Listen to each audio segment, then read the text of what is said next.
Hello everyone, welcome કરું છું આજના વિડીયોમાં. આજનો વિડીયો આપણે પેટ્રોલિયમ રસાયણશાસ્ત્રનો રાખેલો છે. સિલેબસ તમે જોઈ શકો છો. આગળ વધીએ વિડીયોમાં તો એનો ઓળખ અને પરિચય કરીએ પેટ્રોલિયમનો. તો પેટ્રોલિયમ એ શું છે? તો પેટ્રોલિયમ એક કુદરતી પ્રવાહી છે કે જે જમીનમાં અથવા દરિયાના તળિયે પ્રાપ્ત થાય છે અને જે અનેક હાઇડ્રોકાર્બનવાળું મિશ્રણ છે. મુખ્યત્વે પેરાફિન, આલ્કેન, સાયક્લો આલ્કેન અને એરોમેટિક હાઇડ્રોકાર્બન. એની પ્રાપ્તિની વાત કરીએ, એવા વિસ્તારો જોઈએ કે જ્યાં પેટ્રોલિયમ પ્રાપ્ત થઈ શકે. તો પેટ્રોલિયમ ખાણો મુખ્યત્વે સેન્ડસ્ટોન, લાઇમસ્ટોન જેવી અવશિષ્ટ શિલામાં હોય. ભારતમાં મોટા ખાણી વિસ્તાર બોમ્બે હાઈ, અસમ, ગુજરાત, તમિલનાડુ, રાજસ્થાન છે. પછી એની શોધ વિશે કહીએ તો જીઓફિઝિકલ પદ્ધતિઓ દ્વારા એની શોધ કરી શકાય. જીઓલોજીકલ પદ્ધતિ દ્વારા પણ કૂવો ખોદવામાં આપણે જ્યારે ડ્રિલિંગ કરતા હોઈએ, રોટરી ડ્રિલિંગ ઓફશોર અથવા ઓનશોર વેલ, ત્યારે આપણે પેટ્રોલિયમ શોધી શકીએ છીએ. હવે એનું ઉત્પાદન એટલે પ્રોડક્શન. તો ખોદવામાં આવેલા કૂવામાંથી ક્રૂડ ઓઇલ મેળવવા આપણે પમ્પિંગ અને પ્રેશર ટેકનિક વાપરીએ અને સાથે સાથે કુદરતી ગેસ પણ મળે છે. હવે વાત કરીએ કે આ ક્રૂડ ઓઇલ નીકળ્યું, ક્રૂડ ઓઇલ શું છે? ક્રૂડ ઓઇલનું બંધારણ શું છે? તો ક્રૂડ ઓઇલ એ અનરિફાઇન્ડ પેટ્રોલિયમ છે, કાચું સ્વરૂપ છે. તેમાં અલગ અલગ મોલિક્યુલર વજન ધરાવતા હાઇડ્રોકાર્બન આવેલા હોય. રંગ, ગંધ અને સળગવાનો તાપ તેમજ દ્રવ્યમાન સ્થાનના પ્રમાણે એના ભિન્ન પ્રકારો છે. ક્રૂડ ઓઇલના મુખ્ય ઘટકો જોઈએ તો પહેલું છે પેરાફિન. CnH2n+2 સૂત્ર ધરાવતા સીધા સાંકળવાળા અથવા શાખાવાળા આલ્કેન.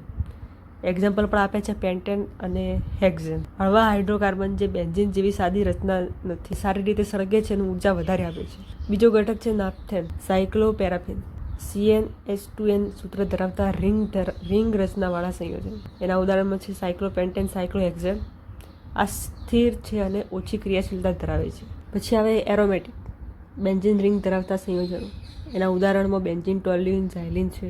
ઓક્ટેન નંબર વધારે હોવાના કારણે પેટ્રોલ માટે મહત્વપૂર્ણ ઘટક છે.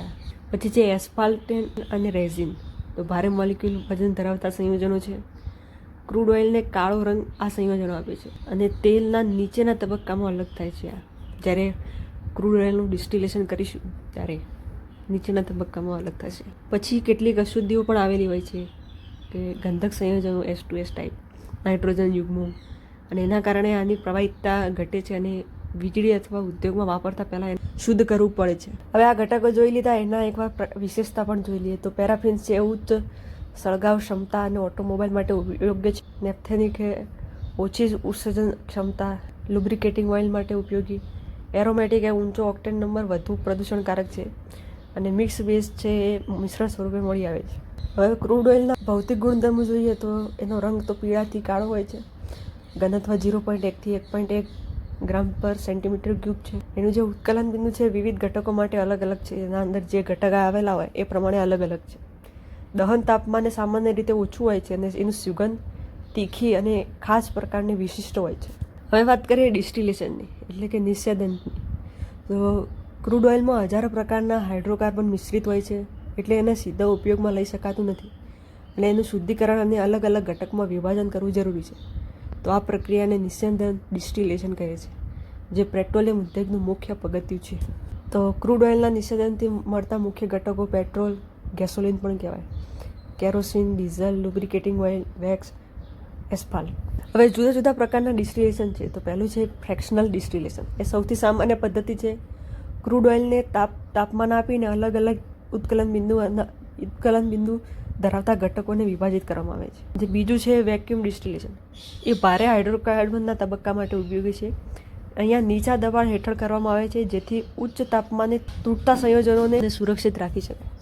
પછી જે હમણાં તમને દેખાશે પિક્ચરમાં એ ફ્રેક્શનલ ડિસ્ટિલેશન ટાવર છે કે જે લાંબુ ઊંચું લંબવર્તી ટાવર છે જે સ્ટીલની બનેલી હોય અને અંદર અલગ અલગ પ્લેટફોર્મ એટલે ટ્રે આવેલી હોય, છિદ્રવાળી હોય અને નીચે ક્રૂડ ઓઇલ ગરમ કરી એને બાષ્પના રૂપમાં મોકલવામાં આવે છે. તો એને આ જોઈ શકો છો, આ પ્રમાણે એનું સ્ટ્રક્ચર હોય છે અને તાપમાનની કઈ શ્રેણીમાં અને શું મળે અને એનો શું ઉપયોગ એ આપેલું છે અહીંયા. તો સૌથી ટોચ ઉપર 20 થી 70 સેલ્સિયસ એલપીજી ગેસ, એલપીજી અને જુદા જુદા પ્રકારના ગેસ મળે જે ઘરના ઈંધણ અને રસોઈ ગેસ છે. પછી ઉપર મધ્યમમાં 40 થી 120 અંશ સેલ્સિયસમાં પેટ્રોલ છૂટું પડે, જે વાહનોના ઈંધણ માટે ઉપયોગી છે. મધ્યમમાં 150 થી 250 અંશ સેલ્સિયસે કેરોસીન છૂટું પડે, લેમ્પ વિમાનો માટે ઉપયોગી. નીચે 250 થી 350 અંશ સેલ્સિયસે ડીઝલ મળે, જે વાહનો જનરેટર માટે ઉપયોગી છે. પછી વધારે નીચે 350 થી 400 અંશ સેલ્સિયસે લ્યુબલ ઓઇલ, જે મશીનોમાં વેન તરીકે ઉપયોગી. લુબ્રિકેટિંગ ઓઇલ, જે મશીનોમાં વપરાય. છેક તળી 400 અંશ સેલ્સિયસથી વધારે બિટ્યુમેન અને એસ્ફાલ્ટ મળે, જે રસ્તાઓ બનાવવામાં ઉપયોગી છે. હવે આ ડિસ્ટિલેશનનો સ્ટેપ બાય સ્ટેપ આપણે એમનો પ્રક્રિયાનો ક્રમ જોઈએ તો ક્રૂડ ઓઇલને પમ્પ કરીને હીટર્સમાં ગરમ કરવાના લગભગ 400 અંશ સેલ્સિયસ સુધી. જે એની વરાળ બને એને ફ્રેક્શન ટાવરના તળિયે મોકલવાની અને ભિન્ન ભિન્ન ઉત્કલન બિંદુ ધરાવતા ઘટકો વિવિધ ઊંચાઈએ ઠંડા થઈ અને ભેગા થાય છે અને એને સંભાળીને પાઇપલાઇન દ્વારા અલગ કરી શકાય છે. જે ગેસીસ છે એ ટોચેથી મળે છે અને ભારે રેસિડ્યુ એ તળિયે રહે છે. હવે વાત કરીએ વેક્યુમ ડિસ્ટિલેશનની, તો જે ફ્રેક્શન ડિસ્ટિલેશન કર્યું એના પછી પણ જે બાકી રહી ગયું હોય રેસિડ્યુ, જાડી હાઇડ્રોકાર્બનની વરાળ, એને ફર્ધર પ્રોસેસ કરવા માટે વેક્યુમ ડિસ્ટિલેશન કરવામાં આવે છે, જેમાં દબાણ ઓછું હોવાના કારણે ઘટકો ઓછા તાપમાને મળે છે. અને આ પદ્ધતિથી આપણે લુબ્રિકેટિંગ ઓઇલ, વેક્સ અને બિટ્યુમેન છૂટો પાડી શકીએ છીએ. અને પરિબળો જોઈએ કે જે નિષેધનને અસર કરે, તો તાપમાન નિયંત્રણ, દબાણ, ક્રૂડ ઓઇલનો પ્રકાર, ટાવરની ઊંચાઈ અને ડિઝાઇન અને ભૌતિક ગુણધર્મો, આ બધા પરિબળો એ ક્રૂડ ઓઇલના નિષેધનને અસર કરે છે. અને ક્રૂડ ઓઇલના નિષેધન સિવાય ક્રેકિંગ, રિફોર્મિંગ, ટ્રીટમેન્ટ, આ બધી ક્રિયાઓ ચાલતી જ હોય છે. હવે વાત કરીએ ક્રેકિંગની, તો ક્રેકિંગ એટલે શું? તો ક્રેકિંગ એવી રાસાયણિક પ્રક્રિયા છે કે જેમાં ભારે હાઇડ્રોકાર્બનના અણુઓ તાપમાન અને દબાણ અથવા ઉત્સેચકની હાજરીમાં તોડીને હળવા બનાવવાના ઉપયોગી હાઇડ્રોકાર્બનમાં પરિવર્તિત કરવામાં આવે છે. હવે આની જરૂર કેમ પડી? તો જે ભારે ફ્રેક્શન છે, જેમ કે લ્યુબલ ઓઇલ અને હેવી ઓઇલ, એની માંગ ઓછી હોય અને પેટ્રોલ જેવા ઘટકોની માંગ વધારે હોય, જેથી હેવી ઓઇલને તોડીને હળવા હાઇડ્રોકાર્બનમાં ફેરવવાની જરૂર પડે છે. ક્રેકિંગના જુદા જુદા પ્રકાર છે. પહેલો છે થર્મલ ક્રેકિંગ, કે જે ઉચ્ચ તાપમાને થાય, દબાણ પણ હોય એમાં સારું એવું, ઉત્સેચક વગર થાય આ પ્રક્રિયા, અને ઉચ્ચ તાપમાનના દબાણથી કાર્બનના બંધ તૂટે. બીજા પ્રકારનું ક્રેકિંગ છે કેટેલિટિક ક્રેકિંગ, જે જીઓલાઇટ જેવા ઉત્સેચક વપરાય. આની વાત કરી હતી આપણે જ્યારે દીપકવાળું ચેપ્ટર ભણાવ્યું હતું ત્યારે. ઓછા તાપમાને ક્રેકિંગ શક્ય બને, ઉત્તમ ગુણવત્તાવાળું પેટ્રોલ મળે અને ઓક્ટેન નંબર વધારે હોય. ઓક્ટેન નંબર શું છે આગળ આવશે. તો આ ક્રેકિંગથી શું થાય? તો હળવા આલ્કેન્સ મળે, પેટ્રોલ, પ્રોપેન, બ્યુટેન, ઇથેન વગેરે, હાઇડ્રોજન, મિથેન જેવા ગેસ પણ મળે, ટાર અથવા કોક પણ સાઇડ પ્રોડક્ટ હોઈ શકે છે. હવે વાત કરીએ નોકિંગ. નોકિંગ એ શું છે? તો નોકિંગ એ એન્જિનની અંદર અકસ્માતે થતી વિસ્ફોટ પ્રક્રિયા છે, જે એન્જિનની કામગીરીમાં પણ અવરોધ ઊભો કરે છે અને તેનો નાશ પણ કરી શકે છે. તો એટલે આમાં થાય કેવી રીતે? તો જ્યારે પિસ્ટન ઉપર આવી રહ્યો હોય ત્યારે હાઇડ્રોકાર્બનનું અણધાર્યું દહન થાય અને પરિણામે હકારાત્મક નોક થાય, અને જેથી પિસ્ટનની ચાલ બદલાય, ખલેલ પડે પિસ્ટનની ચાલમાં. આના પરિણામે શું થાય? તો એન્જિનની કાર્યક્ષમતા ઘટે, અવાજ વધારે થાય, ઈંધણનો નાશ થાય અને એન્જિન ગરમ થાય. તો આનું નિવારણ કરવા માટે શું ઉપયોગી છે? તો નિવારણ કરવા માટે ઉચ્ચ ઓક્ટેન નંબરવાળું ઈંધણ વાપરવું, એન્ટી નોક એડિટિવ્સ જેમ કે TEL, ટેટ્રાએથાઇલ લેડ ઉમેરવાનો, કેટેલિટિક રિફોર્મિંગથી ગુણવત્તાવાળું પેટ્રોલ બનાવવાનું. હવે આગળ વાત કરી કે ઓક્ટેન નંબર. તો આ ઓક્ટેન નંબર શું છે? તો પેટ્રોલની નોકિંગ સામે પ્રતિકાર ક્ષમતા બદલાવતો પરિમાણ એટલે ઓક્ટેન નંબર. હવે એના માપનું ધોરણ નક્કી કરીએ તો આઇસો ઓક્ટેન C8H18નો ઓક્ટેન નંબર 100, એટલે અહીંયા શૂન્ય નોકિંગ દર્શાવે. અને જે એન હેપ્ટેન છે એનો ઓક્ટેન નંબર 0, એટલે ખૂબ જ નોકિંગ દર્શાવે. એટલે પેટ્રોલમાં જે ટકાવારીના પ્રમાણમાં આઇસો ઓક્ટેન હોય એને ઓક્ટેન નંબર કહેવાય. તો પેટ્રોલ જુઓ અને એનો ઓક્ટેન નંબર જુઓ, તો સામાન્ય પેટ્રોલમાં 87, જ્યારે પ્રીમિયમ પેટ્રોલ હોય એનો 91 થી 95 સુધી ઓક્ટેન નંબર હોઈ શકે છે. એનું મહત્વ શું છે? તો ઓક્ટેન નંબર જેટલો વધુ તેટલો ઈંધણ એન્જિન માટે સારું, એટલું સારી ગુણવત્તાવાળું. સ્પોર્ટ્સ કાર જે હોય એના માટે વધારે ઓક્ટેન નંબર જરૂરી, અને આ નોકિંગ ઘટાડે છે. હવે એના જેવો જ આવે છે C10 નંબર, જે ડીઝલના દહનની સરળતાનો માપદંડ તરીકે C10 નંબર વપરાય. હવે આના માપનું ધોરણ શું નક્કી છે? તો C10 એટલે એન હેક્સાડીકેન, એનું C10 નંબર 100 છે, જે શ્રેષ્ઠ જ્વલન ક્ષમતા ધરાવે. આલ્ફા નેપ્થેલિન એ 0 C10 નંબર દર્શાવે કે જે એની નબળી જ્વલન ક્ષમતા દર્શાવે. જેટલું ડીઝલ સરળતાથી સળગે તેટલો તેનો C10 નંબર વધારે. જેમ કે સામાન્ય ડીઝલની વાત કરીએ તો એનો C10 નંબર છે 45 થી 55, જ્યારે ઉચ્ચ ગુણવત્તાવાળું ડીઝલ જોઈએ તો એનો C10 નંબર 55થી વધારે હોય છે. હવે એનું મહત્વ જોઈએ તો ટ્રક, બસ, ટ્રેક્ટર જેવી ડીઝલના એન્જિન માટે મહત્વપૂર્ણ છે. જે જ્વલનશીલતા છે એમાં પ્રારંભમાં વિલંબ ઘટે, ધૂમ્રપાન અને અવાજ ઓછો થાય. હવે વાત કરીએ સિન્થેટિક પેટ્રોલની.